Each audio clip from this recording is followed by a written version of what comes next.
Thor, Loki y Odín. Hace algún tiempo que estos personajes se me vienen repitiendo en todos lados. Quiero ver una película de Marvel y ahí están protagonizando un montón de productos en el MCU. Abro un cómic de DC y los encuentro tratando de poner en aprietos al Señor de los Sueños. Incluso cuando juego Play me veo la necesidad de pelear con ellos. Entonces me pongo a pensar de dónde vienen estos personajes y cuál es su verdadera historia. Comienzo a indagar en internet sobre ellos y me doy cuenta de que su origen se remonta a la mitología nórdica. Así es como me entra una ansia en la que necesito saber más de ellos. Encuentro algunos ensayos, textos de investigación e incluso me voy a las fuentes originales como la Edda poética o la Edda prosaica o las sagas vikingas. Pero ¿qué pasa si soy un lector primerizo? ¿Qué pasa si quiero leer algo entretenido, simple, pero que aún así me dé una buena introducción a este universo? La respuesta es Mitos Nórdicos de Neil Gaiman. Hola a todos, bienvenidos nuevamente al canal. En esta ocasión vamos a hacer algo diferente, que es hablar sobre un libro, así que si te gusta este formato y quieres que hable de una obra en específico, tan solo déjamelo en los comentarios. Mitos Nórdicos o Norse Mythology, como es su título original en inglés, es un libro escrito en 2017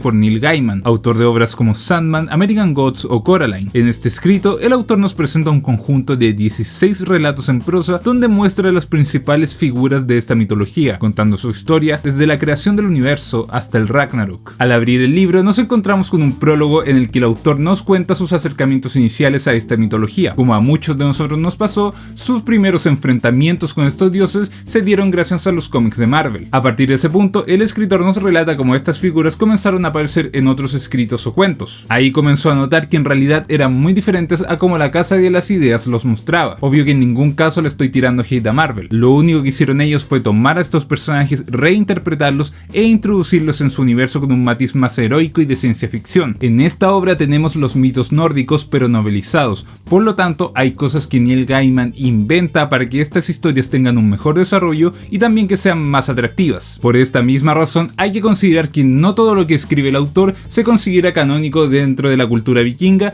pero sí son relatos que se acercan mucho a lo que realmente son. Lo bueno que hace el autor es darnos relatos cortos y entretenidos en donde capta a la perfección la personalidad de cada uno de estos dioses. Otro aspecto positivo es que se nos da un panorama general de la mitología nórdica y de leyendas que más de alguna vez hemos escuchado. Por ejemplo, vemos la creación del martillo de Thor, las bromas y el ingenio de Loki, Odín colgado del árbol de Yggdrasil, el tema de la cabeza de Mimir, la boda de Freya y las míticas peleas en el Ragnarok como la del dios del trueno contra la serpiente Jormungandr. Pese a que son relatos cortos, Gaiman se encarga de que haya una cronología entre todos ellos. Si bien se puede leer cada uno independiente del otro, realmente recomiendo mucho hacerlo en orden. En un principio, el autor se preocupa de presentarnos a los personajes principales, es decir, Thor, Loki y Odín, además de la creación del universo. Luego, a través de cada uno de los cuentos, nos enseña cómo estos dioses interactúan e incluso cómo se desarrollan con el tiempo. Eso hasta llegar al inevitable final que todos conocemos, el Ragnarok. En los últimos capítulos ocurre una concatenación de eventos que nos llevan hasta el apocalipsis de la mitología nórdica. Y si te está gustando este análisis, te invito a que le pongas un like a este video y que te suscribas al canal. Eso me ayuda mucho para seguir creciendo. Una de las mejores cosas que nos permite este libro es tener un acercamiento más real con los dioses de la cultura vikinga y con personajes que están inmersos en el imaginario popular. Es por este motivo que la obra permite realizar varias comparaciones entre cómo son los personajes realmente y cómo han sido representados en cómics, películas y videojuegos. Especialmente me quiero centrar en 4 productos en específico y compararlos con lo que se encuentra en este libro. Estos son las historietas y las películas de Marvel, los cómics de Sandman, el libro American Gods y el videojuego God of War. En Marvel tenemos una interpretación más luminosa de estos personajes, más épica, teatral e incluso shakespeariana si nos fijamos en la forma que tienen de hablar. Esto se mantiene al menos dentro de las 2 primeras películas del MCU y luego Chris Hemsworth simplemente comienza a interpretarse a sí mismo. Pero si vemos cómo son realmente los personajes, inmediatamente nos saltan diferencias con el aspecto que tiene Thor, su relación con Loki, que en la mitología no son hermanos, y Odín, siendo el dios principal y padre de todo, es más usado como un personaje secundario dentro de este universo. Ahora bien, tampoco es que esté en desacuerdo con estos cambios. Marvel lo que hace es presentarnos una versión simplificada de todo esto. Thor es el héroe y tiene el aspecto de un héroe. Loki es el villano, a veces se utilizan acontecimientos mencionados en la mitología, pero obviamente adaptados a lo que es esta continuidad superheroica. En el libro American Gods, Gaiman nos presenta el concepto de que los dioses existen en la medida de que un grupo humano cree en ellos. Es por esta razón que vemos versiones gringas de los dioses. Aquí Odín es el villano y Loki es su secuaz. Ambos son presentados como figuras complejas en el sentido de que están dispuestos a usar y traicionar a sus cercanos mientras puedan conseguir sus objetivos. Si bien en la mitología estos dos no son malos como tal, sí se nota que piensan a menudo en lo que a ellos les conviene, lo que los hace una figura perfecta para ese papel. En Sandman Sandman, otra obra de Neil Gaiman, el autor nos presenta sus versiones más clásicas y prácticamente no tienen diferencias con las que presenta en mitos nórdicos. Es como si tras terminar Sandman hubiera quedado con ganas de contar el lore de estos personajes y hubiera escrito este libro. Creo que una de las interpretaciones más interesantes es la que se nos hace en el videojuego God of War, especialmente en la secuela que lleva el subtítulo de Ragnarok. No quiero ahondar mucho porque podría ser un video completo de este tema, pero lo que hace Sony es poner a Kratos en la mitología nórdica, siendo que es un personaje griego. Su esposa fallecida es la gigante Lofi, su hijo se llama Atreus, pero en realidad es Loki. Vemos a los enanos, los 9 reinos, a Freya, a Mimir, a las valquirias, etc. Creo que lo que más me llama la atención es que nuevamente se utiliza a Odín como villano principal. Probablemente por su personalidad compleja, es una buena figura para usar en este papel. Aquí los guionistas aprovechan la búsqueda por el conocimiento del padre de todo, algo que está presente en el canon nórdico, y cómo este objetivo lo corrompe hasta el punto de cometer actos que nadie se esperaría. Como dije antes, las similitudes y diferencias son demasiadas, pero creo que los desarrolladores fueron bastante respetuosos en varios aspectos, pero también se tomaron varias libertades en otros. Si tuviera que englobar la obra de Gaiman en un solo tema, sería que los relatos tienen vida y que las historias nos necesitan y que nosotros las necesitamos a ellas. La obra de Gaiman no es solo fantasía, ella nos habla del poder de la palabra y que los mitos y los relatos son parte de la creación humana, independiente de la religión o creencia que tengas. Neil Gaiman nació el 10 de noviembre de 1960 en Portchester, Inglaterra. Como él mismo nos relata en el prólogo de este libro, desde niño tuvo una fascinación por la fantasía, los cómics y las figuras mitológicas. Así es como tras conocer al guionista Alan Moore, comenzó a escribir historietas para DC como Orquídea Negra y principalmente Sandman. Asimismo, se volvió un conocido escritor de libros, ganando varios premios por sus trabajos, muchos de los cuales se hicieron adaptaciones audiovisuales. Ahora bien, tampoco vamos a ignorar al elefante que hay en la habitación. En 2024 fue acusado por 2 mujeres de violencia y abuso, iniciándose una investigación policial y un juicio para determinar su culpabilidad en dichas acusaciones. En este periodo, otras 10 mujeres denunciaron conductas similares. Obviamente en su momento Gaiman negó todo y posteriormente las demandas fueron desestimadas. Ojo que no estoy cuestionando la decisión legal o que si las denuncias son reales o no, cosa que yo creo que sí son reales.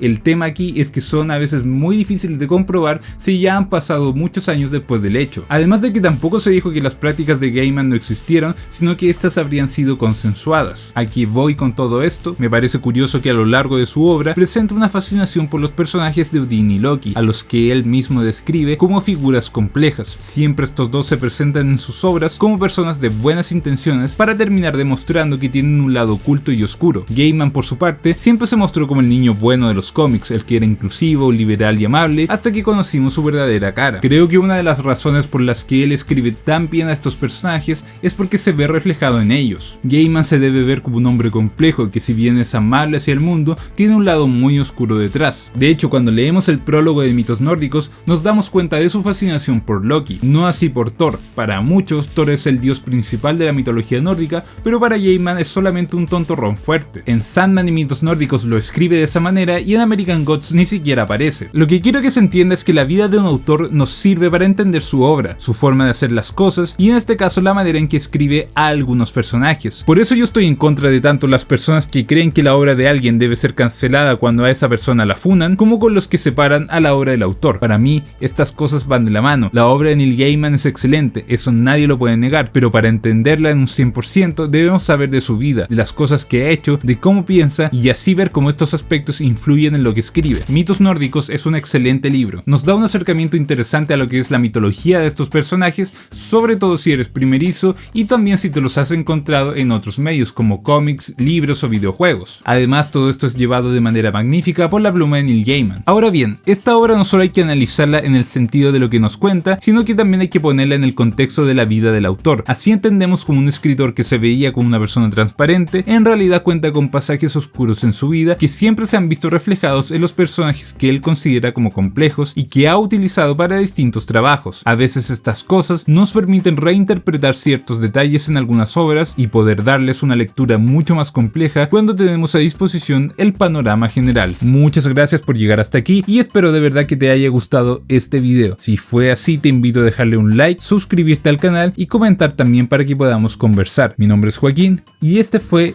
otro video en el Bloque Geek.